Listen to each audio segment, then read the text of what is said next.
Отворените точки. Кое е името за кое ще се разговара, се знае се и продолжуваме понатаму. Тоа е отворена влада која ще разговара и по вака сензитивни прашања за да најде решение. Апсолутно почитувајќи опозицијата. Важна ни е опозицијата овде. И сакам заедно да застанеме на оваа прашање, заради тоа што е НАТО и ЕУ и иднината на нашите деца е тоа. Лично ви се допаѓа името Република Македонија?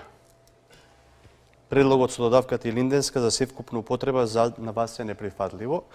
Понудата за ергомнес и уставни промени се на маса. Дали тоа значи дека ВМРО-ДПМН ќе блокира какво било решение за промена на името кој ќе баре уставни промени и севкупна употреба?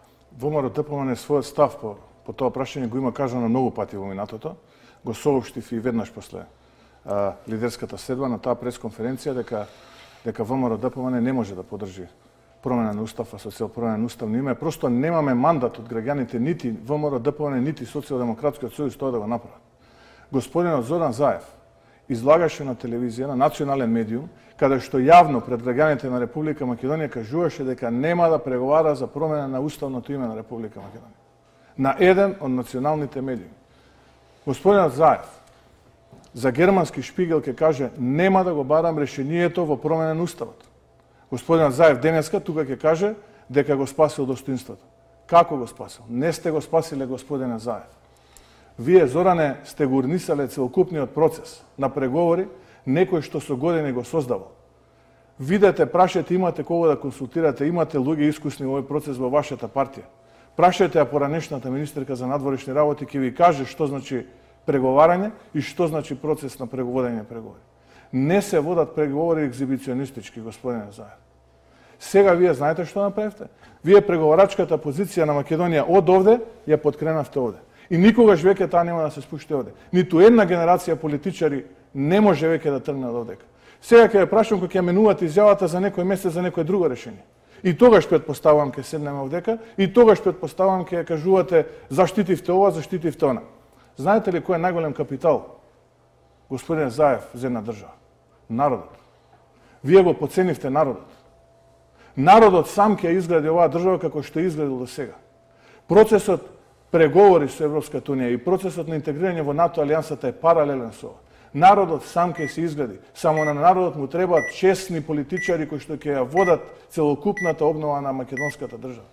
Тоа му треба на народот. Тоа е најголемиот капитал, господине Заев. Вие со вашите екзибиционистички настапи само успеавте да го урнисате она што 25 години е создавано. Вие мислевте дека имате решение. Вие немавте ништо. Имате минута? Апсолутно 25 години Македонија беше заглавена во калта, без било какво напредување кој евроатлантските интеграции. И ако декларирате дека сте за НАТО и за ЕУ, мора да покажете и флексибилност и решение. Заради тоа што патриотизам на гладен стомах нема. Ја изгубивме младите и напуштија државата. Мора да дадете одговор што ако не се решава и во наредните 10 години. Тоа е лидерство. Граѓаните бираат лидери на избори и лидерите носат одлука. На крајот рековме ќе има референдум. Граѓаните се конечни на тој референдум. И ние не бегаме од тој референдум, но граѓаните чекаат лидерство, очекуваат перспектива. Вистински патриоти се денеска тие што обезбедуваат иднина на граѓаните. Ја само вас ќе ве прашам. Кажете ми вие, што тоа не чини во Илинденска Македонија? Зошто сте вие против Илинден? Што ви смета во Илинден? Треба да го знаеме тоа. Лесно да кажете, ние сме против. Мора да се носат решенија. Граѓаните чекат повеќе пари во секој семеен буџет. Чекат иднина, чекат перспективи. Сакат, молат за желба да останат овде, да имат причина да останат овде во Македонија, а не да заминуваат. Перспективите сме должни сите ние да ги обезбедиме. Да, власта најповеќе, но и опозицијата мора да биде внимателна при ваквите прашања. Имате одговор? Господине Заев, граѓаните очекуваат политики, решенија и проекти за подобар живот. Не очекуваат капитулација и тоа да го продавате како епохален напредок. Граѓаните очекуваат и затоа и на политичарите им даваат мандат кога излагаат со политичка програма за време на избори. Да таа програма ја реализираат. Колку реализиравте таа програма? Подсетете се колку сте реализирале од програмата. Тоа го очекуваат граѓаните, господин Заев. Дали донесовте живот во овие година дена или чемеријат во нашата мила мајка Македонија? Тоа е суштината која што граѓаните очекуваат од политичарите и од власта, да, и од опозицијата. кога ќе има можност да стане власт. Не очекуваат да не си го држите зборот. Јавно кажавте, и јавно на медиум кажавте дека не се преговара за промена на уставното име. Јавно кажавте и напишавте во еден странски неделник дека нема да преговарате за промена на устава. Ке видиме за еден месец што ќе кажете. Господине Заев, веќе се надоврежам на оваа контрареплика. Рековте цврсто стојам зад последниот предлог. Од Атина слушнавме негативен одговор, од дома го слушаме одговорот на ВМРО-ДПМН. Како достанувате сам во битката со јужниот сосед и со најголемата опозицијска партија дома, дали очекувате некоја влијателна странска сила да ги премисти грците кога вие веќе храбро тргнавте во одбрана на предлогот и како до внатрешен консензус ако слушаме ваков став на опозицијата?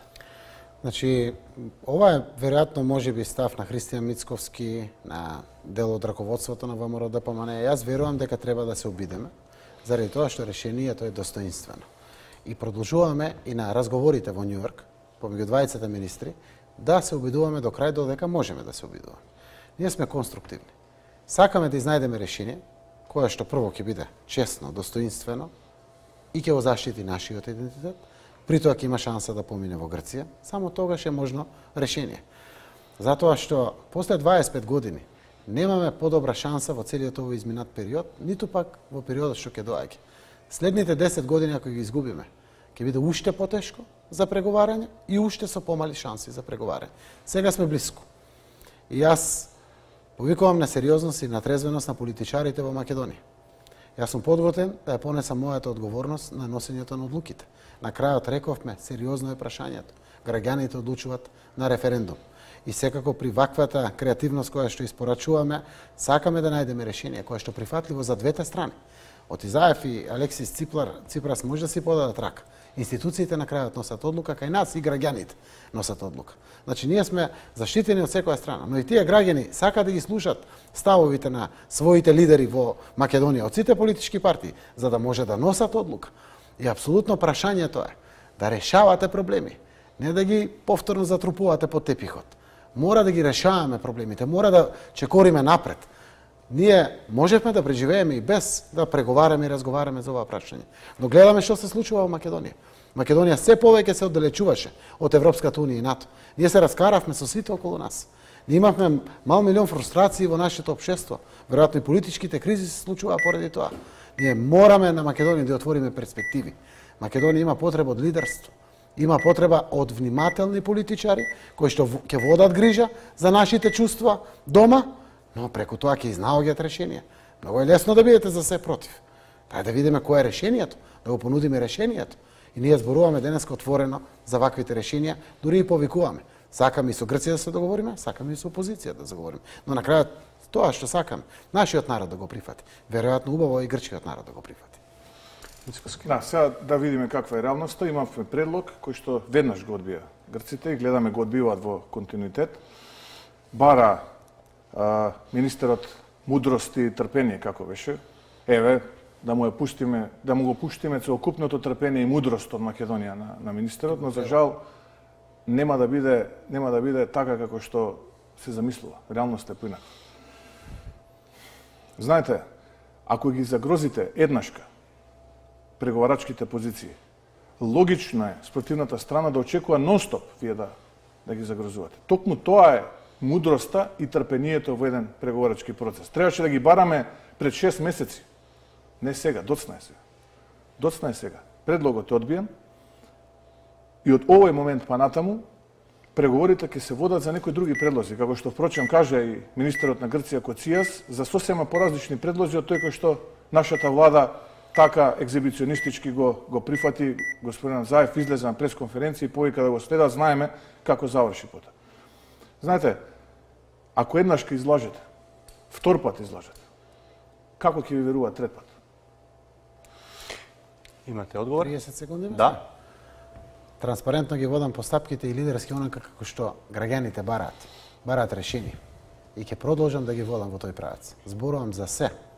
Се трудам секогаш, секој со сите детали, да го информирам кој што е во процесот на одлучување. И ќе продолжам така. Заради тоа што знам дека треба да донесам решение во Македонија. И апсолутно ниту кријам, ниту ќе крием дека сакам